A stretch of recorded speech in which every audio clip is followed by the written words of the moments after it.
everyone, all of you, welcome back to our YouTube channel. അപ്പോൾ ഇന്ന് ഞാൻ വന്നിരിക്കുന്നത് സാധാരണ ഒരു ടാബിൾ എങ്ങനെ നല്ല സ്റ്റഡി മൂഡിൽ നമുക്ക് വരുത്തിക്കാം, നല്ല ഓർഗനൈസ് ചെയ്യാമെന്ന് നോക്കുന്നത്. അപ്പോൾ നമ്മുടെ കയ്യിൽ കുറേ സ്റ്റേഷനറി ഐറ്റംസും ബുക്സും ഒക്കെ ഉണ്ടാവുമല്ലേ. അപ്പോൾ നമുക്ക് സ്റ്റേഷനറി ഐറ്റംസും ബുക്സും ഒക്കെ ഇങ്ങനെ പരത്തിയിട്ട് കഴിഞ്ഞാൽ നമുക്ക് ഒന്നാമത്തെ ഒരു ഡിസ്റ്റർബൻസ് ആവില്ല. അപ്പോൾ ഇതൊക്കെ എങ്ങനെയാണ് സെറ്റ് ആക്കാൻ നമുക്ക് നോക്കാം കേട്ടോ. അതിന് വേണ്ടി നമുക്ക് കുറേ ബൗൾസും കാര്യങ്ങളൊക്കെ വേണം. അപ്പോൾ ഞാനിവിടെ ഉണ്ടാക്കിയിരിക്കുന്ന പല കാർഡ്ബോർഡ്സും വെച്ചിട്ടാണ് കേട്ടോ. ഞാനിതിൽ കോൾഗേറ്റിൻ്റെ ബോക്സ് വെച്ചിട്ടുണ്ടാക്കിയിട്ടുണ്ട്, അതുപോലെ തന്നെ സോപ്പിൻ്റെ അങ്ങനെ പലതും വെച്ചിട്ടുണ്ടാക്കിയിട്ടുണ്ട്. പിന്നെ അല്ലാതെ തന്നെ ഉള്ളതും ഉണ്ട് കേട്ടോ. അപ്പോൾ ഞാൻ ഇപ്പം ഉണ്ടാക്കിയിട്ടുള്ള ഈ ഒരു പെൻ ബോക്സ് ഈ ഒരു സംഭവത്തിൽ ഞാൻ ഒരു 2 കളറുകളുണ്ട്. അതിൽ ഒന്നിൽ ഞാൻ കളർ പെൻസും മറ്റൊന്നിൽ ഡ്രോയിങ് പെൻസിൽസ് ആണ് ഇട്ടിട്ടുള്ളത്. പിന്നെ അടുത്ത ബോക്സിൽ ഞാൻ ഇടുന്നത് ഒരു കുറച്ച് ലെങ്ത്തുള്ളൊരു ബോക്സാണ്. ഈ ഒരു ബോക്സിൽ ഞാൻ എൻ്റെ സ്കെച്ച് പെൻസ് ആണ് ഇട്ട് കൊടുക്കുന്നത് കേട്ടോ. അപ്പോൾ സ്കെച്ച് പെൻസ് അതിൽ വെച്ചു. പിന്നെ ഞാൻ വേറൊരു ബോക്സും ഇവിടെ ഉണ്ടാക്കിയിട്ടുണ്ട് കേട്ടോ. ഇതെന്താ വെച്ച് കഴിഞ്ഞാൽ സാധാരണ ഒരു കാർഡ്ബോർഡിൻ്റെ ഒരു ബോക്സ് ആയിരുന്നു. എനിക്ക് കണ്ടപ്പോൾ ഞാൻ അതിനെ ചാർട്ട് കൊണ്ട് പൊതിഞ്ഞ് മിനിയോൺസ്, നമ്മൾ നോട്ട്ബുക്കിൻ്റെ മേലെ ഉണ്ടാവില്ലേ മിനിയോൺസ് എന്നൊക്കെ ഫോട്ടോസൊക്കെ അത് ഷാർപ്പായിട്ട് കട്ട് ചെയ്തെടുത്തതാണ്. അത് ഞാൻ അതിൻ്റെ മേലെ ഒട്ടിച്ചിട്ടുണ്ട്. ഇതിൽ 2 അറകളുണ്ട്. ഒന്നിൽ ഞാൻ പെയിൻറ്റിങ് ബ്രഷസ് ആണ് ഇട്ട് കൊടുത്തിട്ടുള്ളത്. പിന്നെ അടുത്ത ഇത് ഞാൻ പിയേഴ്സിൻ്റെ ബോക്സ് വെച്ച് ഉണ്ടാക്കിയതാണ്. അത് ഞാനിങ്ങനെ റെഡ് കവറിങ് ഒക്കെ ചെയ്തിട്ടുണ്ട്. അത് ഞാൻ ഗ്ലൂസ് ആണ് വെച്ചത്. പിന്നെ അടുത്തതിൽ സോപ്പിൻ്റെ ഒരു ചന്ദ്രിക സോപ്പിൻ്റെ ഒരു ബോക്സ് ആണ്. ഈ ഒരു ബോക്സ് ഞാൻ കവർ ചെയ്തെടുത്തിട്ടുണ്ട്. ഇതിൽ ഞാൻ ഹൈലൈറ്റേഴ്സ് ആണ് ഇട്ടത് കേട്ടോ. പിന്നെ നെക്സ്റ്റ് വരുന്നത് ഞാൻ സ്കെച്ചസ് ഒക്കെ റെഡിയാക്കി ഇട്ടിട്ടുണ്ട്. ഇത്രയും സംഭവങ്ങളൊക്കെ ഞാൻ അതിൽ ഇട്ട് കൊടുക്കും കേട്ടോ. പിന്നെ ഞാൻ ഒരു നീളമുള്ള വേറൊരു ബോക്സ്, നമ്മൾ ഗ്ലൂസ് ഒരു ബോക്സ് ഇട്ടില്ലേ അതും, പിന്നെ അടുത്ത ആ ഒരു അറ പോലെ കിട്ടിയിട്ടുണ്ട്. ആ അറയിൽ ഞാൻ സിസേഴ്സും സ്റ്റേപ്ലറൊക്കെ ഇട്ടിട്ടുണ്ട്. അപ്പോൾ നമ്മൾ നേരത്തെ കണ്ട പരന്ന് കിടന്നിട്ടുള്ള എല്ലാ സ്റ്റേഷനറി ഐറ്റംസും ബോക്സിലായിട്ട് നല്ല തരം തിരിച്ച് വെച്ചിട്ടുണ്ട്. പിന്നെ നമ്മൾ ടാബിൾ കുറച്ചും കൂടി ഒരു സെറ്റാക്കി എടുക്കാൻ വേണ്ടിയിട്ട് കുറച്ച് ബോക്സസ് നമുക്കത് വേണം. ഇതൊരു ബോക്സ് ഞാൻ കവർ ചെയ്തെടുത്തിട്ടുണ്ട്. സാധാരണ ഗിഫ്റ്റ് ഒക്കെ പൊതിയുന്ന പോലെ ഒരു യെല്ലോ ഷീറ്റ് വെച്ചിട്ട് പൊതിഞ്ഞെടുത്തതാണ്. അപ്പോൾ അതിൻ്റെ ഈ ഒരു ഭാഗത്തും പൊതി വരും. പിന്നെ അത് കട്ട് ചെയ്തിട്ട് ഉള്ളിലോട്ട് ഒട്ടിച്ചു കൊടുക്കും. അങ്ങനെ അതിൻ്റെ ഉള്ളിൽ മുഴുവനായിട്ട് വൈറ്റ് A4 ഷീറ്റ് വെച്ച് ഒട്ടിച്ചു കൊടുക്കും. ഇങ്ങനെ അതിനെ ഉണ്ടാക്കിയിട്ടുള്ളത്.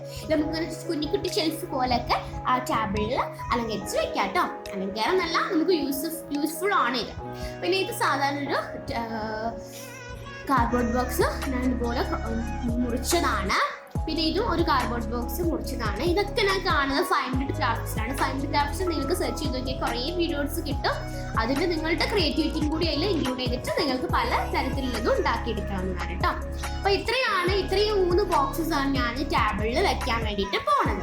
അപ്പോൾ അതിലത്തെ വലിയ ബോക്സ് ഞാൻ ഇതാ ടാബിളിൻ്റെ ഈ ഒരു മൂലയ്ക്ക് കൊണ്ട് വെച്ചിട്ടുണ്ട്.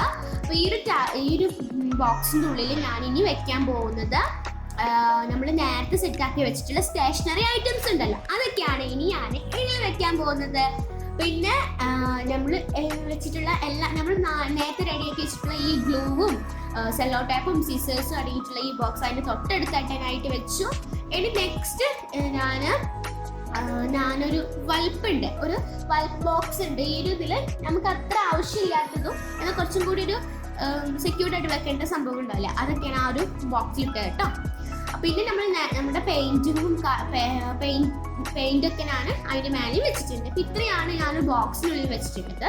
ഇതിന് മേലെ ഞാൻ നമ്മൾ നേരത്തെ റെഡിയാക്കി വെച്ചിട്ടുള്ള ആ സ്റ്റേഷനറി ഐറ്റംസ് ഒക്കെ അതിൻ്റെ മേലെ വെച്ചിട്ടുണ്ട്. ഓക്കെ, പിന്നെ നമ്മൾ നേരത്തെ കാണിച്ചു തന്ന ആ ഒരു ബോക്സ് ഉണ്ടല്ലോ അതിവിടെ വെച്ചു. ഇവിടെ അതിൽ കുറേ ഫയൽസും നമ്മൾ എക്സാം ബോർഡ്സും ഒക്കെ ഉണ്ടാവില്ലേ, അതൊക്കെ ഞാൻ അതിൻ്റെ ഫസ്റ്റത്തെ അറയിൽ വെച്ചു. എൻ്റെ നെക്സ്റ്റ് അറയിൽ ഞാൻ വെക്കുന്നത് എൻ്റെ സ്റ്റഡി പ്ലാനേഴ്സ് ആണ്. ഈ സ്റ്റഡി പ്ലാനേഴ്സിൻ്റെ വീഡിയോ ഓൾറെഡി അപ്ലോഡ് ചെയ്തതാണ്. കാണാത്തുണ്ടെങ്കിൽ എന്തായാലും കാണണം കേട്ടോ. സ്റ്റഡി പ്ലാനറും ഡയറി മറ്റു പുസ്തകങ്ങളും സ്റ്റഡി റിലേറ്റഡ് ആണ്, എന്നാലും അത്ര ആവശ്യമില്ലാത്ത പുസ്തകം അതൊക്കെയാണ് ഇവിടെ വെച്ചിട്ടില്ല കേട്ടോ. അത് രണ്ടുമാണ് ഈ 2 അറകളിൽ വെച്ചിട്ടുള്ളത്. ആൻഡ് നെക്സ്റ്റ് മൂന്നാമത്തെ ആ ബോക്സിൽ വെച്ചേക്കുന്നത് എൻ്റെ സ്കൂളിലത്തെ ടെക്സ്റ്റും നോട്ട്സും ആണ്. അതാണ് ഞാൻ ഈ ഒരു ഭാഗത്ത് വെച്ചേക്കുന്നത്. ഓക്കെ, അപ്പം പിന്നെ ഞാൻ വേറൊരു ബോക്സ് ഉണ്ട്. ഈ ഒരു ബോക്സിൽ നമ്മൾ സ്കൂളിൽ ഇങ്ങനെ പഠിക്കാനൊക്കെ, അതെല്ലാം നമ്മൾ വീട്ടിൽ വന്ന് പഠിച്ച് ഇങ്ങനെ ഇതാക്കിയേ ആ പേപ്പേഴ്സാണ് ഈ ഒരു ബോക്സിലിട്ടത്. പിന്നെ അതിൻ്റെ അടുത്തുള്ള കുറച്ച് സ്പേസിൽ ഞാൻ കുറച്ച് ബോക്സും സ്റ്റഡി ഇതും വെച്ചിട്ടുണ്ട്, സോറി ടൈം പീസും വെച്ചിട്ടുണ്ട്. പിന്നെ ഞാനിത് ഉണ്ടാക്കിയിട്ടുള്ള ഒരു മിനി കലണ്ടറാണ്, കലണ്ടറിൽ നിന്ന് വെട്ടിയെടുത്ത് തന്നെയാണ് കേട്ടോ, അതവിടെ വെച്ചിട്ടുണ്ട്. പിന്നെ എൻ്റെ സ്റ്റഡി ലാമ്പും അതിൻ്റെ അടുത്ത് വെച്ചിട്ടുണ്ട്. ഈ സ്റ്റഡി ലാമ്പ് ഞാൻ ഫ്ലിപ്കാർട്ടിൽ ഓർഡർ ചെയ്തതാണ്. It's very useful. ഇത് വേണമെങ്കിൽ ലിങ്ക് ഡിസ്ക്രിപ്ഷനിൽ കൊടുക്കാം കേട്ടോ. ഓക്കെ, ഇതാണ് എൻ്റെ സ്റ്റഡി ലാമ്പ്. പിന്നെ എൻ്റെ അടുത്ത് ആ ഒരു കലണ്ടറിൻ്റെ മേലെ തന്നെ ഞാൻ എൻ്റെ ഒരു കുഞ്ഞി ബൗളും വെച്ചിട്ടുണ്ട്, പെട്ടെന്ന് ഇതൊക്കെ എടുക്കാനുള്ള ആവശ്യത്തില്ല. അപ്പൊ ഇത്രയാണ് എൻ്റെ ഈ ഒരു സ്റ്റഡി ടേബിൾ. നമ്മൾ സാധാരണ ഒരു ടേബിളിൽ തന്നെ നമുക്ക് ഭംഗിയിലുള്ള നല്ലൊരു സ്റ്റഡി ടേബിൾ ഉണ്ടാക്കിയെടുക്കാം. നിങ്ങളുടെ ക്രിയേറ്റിവിറ്റി അനുസരിച്ച് നിങ്ങൾക്ക് പലതരത്തിലും ഇത് സ്റ്റഡി ടേബിൾ ഓർഗനൈസ് ചെയ്യാവുന്നതാണ് കേട്ടോ.